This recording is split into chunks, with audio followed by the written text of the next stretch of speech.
এদিকে কুষ্টিয়ার মহাসড়কগুলোতে অবৈধ যান চলাচল বন্ধের দাবিতে মানববন্ধন করেছে মানবাধিকার সংগঠন ও নিরাপদ সড়ক চাই আন্দোলনের কর্মীরা।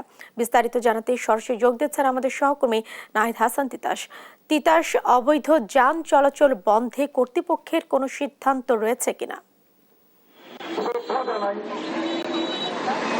জেসিকা, কুষ্টিয়ার মহাসড়কগুলোতে অবৈধ যানের যে দৌরাত্ম সেগুলো কিন্তু বেড়েই চলেছে। প্রতিনিয়ত কিন্তু প্রাণহানির ঘটনা ঘটছে। আমি যদি গত এক মাসের পরিসংখ্যান বলি তাহলে এই এক মাসে কিন্তু 24 জন পথচারী কিন্তু প্রাণ হারিয়েছে এই অবৈধ যে যান, যেমন অবৈধ যে পটাং রয়েছে, থ্রি হুইলার রয়েছে, 3 চাকার যে অবৈধ যানগুলো রয়েছে তার দৌরাত্মে আজকে তার প্রতিবাদেই কিন্তু কুষ্টিয়ার জাতীয় মানবাধিকার সংস্থা এবং নিরাপদ সড়ক চাই আন্দোলনের যারা নেতৃবৃন্দ রয়েছে তারা কিন্তু মানববন্ধন করছেন এবং এর সাথে কিন্তু এখানে যারা স্থানীয় যে স্কুলের শিক্ষার্থীরা রয়েছে তারা কিন্তু এই মানববন্ধনে অংশগ্রহণ করেছেন। তাদের যেটি দাবি যে আসলে এই যে সড়কে যে অবৈধ যান চলছে এতে কিন্তু প্রতিনিয়ত প্রাণহানির ঘটনা ঘটতেছে, যার কারণে কিন্তু সড়কটি মৃত্যুপুরীতে রূপান্তরিত হয়েছে। এখানে আমার সাথে একজন স্কুল শিক্ষার্থী রয়েছে, আমি তার সাথে একটু কথা বলতে চাই। আসলে তোমরা কেন মানববন্ধন করছো আর কি দাবি তোমাদের?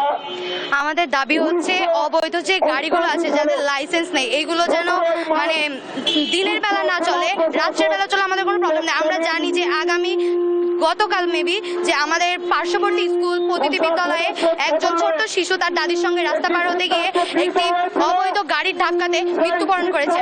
আমরা চাই না, আমরা পড়তে এসেছি, আমরা তো মরতে আসি না, আমরা এখানে শিখতে এসেছি। আমরা চাই যে অবৈধ যে গাড়িগুলো আছে সেজন্য না চলে, আমরা নিরাপদ একটা সড়ক চাই। We want justice.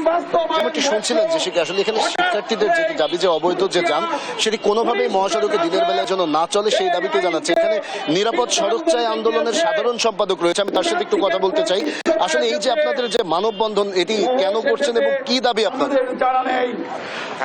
কুষ্টিয়া সকালে ঘুম থেকে উঠলেই একটা না একটা দুর্ঘটনা ঘটে এবং এখন কুষ্টিয়া সড়ক দুর্ঘটনা আতঙ্ক রূপে পরিচিত হয়েছে এবং এখানে বেশিরভাগ শিক্ষক এবং স্কুল ছাত্র এরা বেশি দুর্ঘটনায় পঙ্গুহানি এবং মারা যাচ্ছে। আমরা এই ব্যাপারে একের পর এক আন্দোলন করছি। প্রশাসনের কোনো ভূমিকা নাই, বারংবার প্রশ্ন অবগত হলো তারা কোনো পদক্ষেপ নিচ্ছে না। আমরা যারা প্রশাসন পদক্ষেপ নেই এবং এটার ব্যাপারে কার্যকরী পদক্ষেপ হয় এই জন্য আমরা এই আন্দোলনের মাঠে নেমেছি। যেমনটি শুনছিলেন আসলে এখানে যারা শিক্ষার্থী এবং আন্দোলনের যারা রয়েছেন তারা কিন্তু একটাই দাবি করছেন যে এই অবৈধ যে যানগুলো রয়েছে সেগুলো যেন কোনোভাবে মহাসড়কে চলতে না পারে, কারণ মহাসড়কে এই যে দুর্ঘটনা ঘটছে এর মূল কারণ হিসেবে কিন্তু তারা দেখাচ্ছেন যে অবৈধ যে 3 চাকার যানগুলো রয়েছে সেগুলো। তাই তারা এখান থেকে দাবি করছেন যদি এই মানববন্ধনের মাধ্যমে অবৈধ যানগুলো প্রশাসন মহাসড়কে বন্ধ না করে তবে কিন্তু তারা আরো কঠোর কর্মসূচিতে যাবে। এই ছিল কুষ্টিয়া থেকে আমার কাছে সর্বশেষ খবর। তিতাস, আপনাকে ধন্যবাদ। দর্শক, কুষ্টিয়া থেকে যুক্ত ছিলেন সহকর্মী নাহিদ হাসান তিতাস।